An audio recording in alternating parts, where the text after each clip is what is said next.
पूरा आप लोग आ जाते हो, गाड़ी खड़ा तो बोले हमारा गाड़ी पे।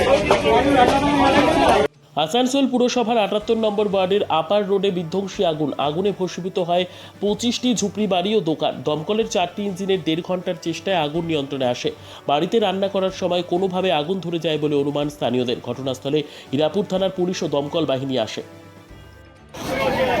आग लग गया इधर, पूरा आप लोग आ जाते हो, गाड़ी खड़ा तो बोले हमारा गाड़ी पे।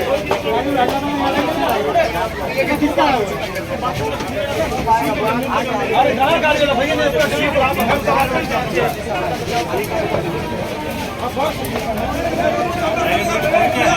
हाँ आ रहा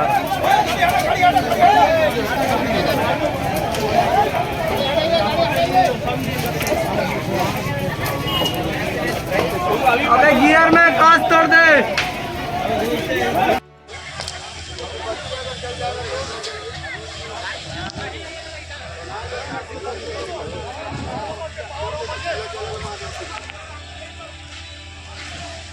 गाड़ी तो इधर घुसा इधर मारी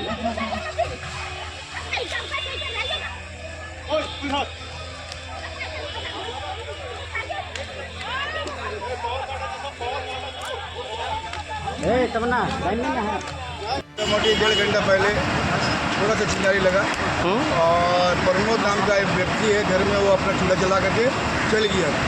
जाने के बाद में 1 घंटे के बाद में वो एक बैग आग लगा और हल्का से आग लगने के बाद में 2 से 3 मिनट के अंदर में पूरा ये आग लग गया। जब हम बैठ के देखे अपना बिजली को बोले और मतलब मुझे देख क्या बात है, दौड़ के गया तो एकदम देखे मतलब पूरी सब दुकान जल गई।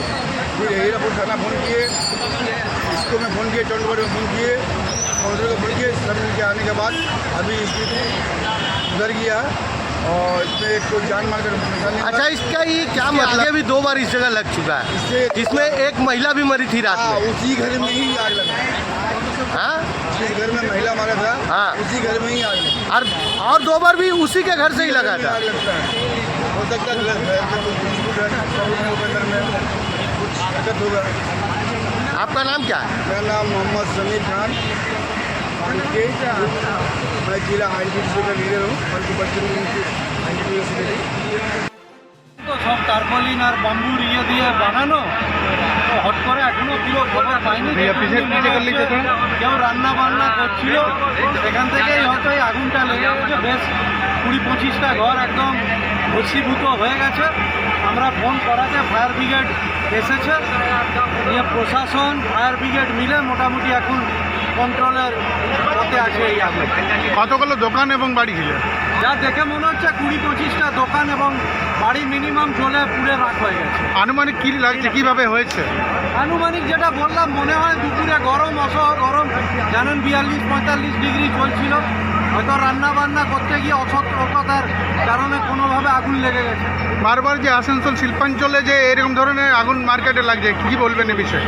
আমরা তো দেখুন এই টাউনটা কিছু হলে ইস্কো বলে তাদের, এখন ইস্কোকে এগুলো নিয়ে মানুষকে সতর্ক করতে হবে এবং যাতে মানুষও সতর্ক হয়। আমরাও বলি যে যতটা পারবেন 1টা থেকে 2টো ঘরের মধ্যে গ্যাপ রাখবেন। দেখেছেন সাধারণ মানুষ আছে, এখন কী করে লাগলো এটা পরে আমরা এটা নিয়ে বিশ্লেষণ করবো, কিন্তু এখন আগুনটাকে কন্ট্রোলে আনা হচ্ছে মেন ব্যাপার, যাতে কোনো আরও বড় ক্ষয়ক্ষতি না হয়।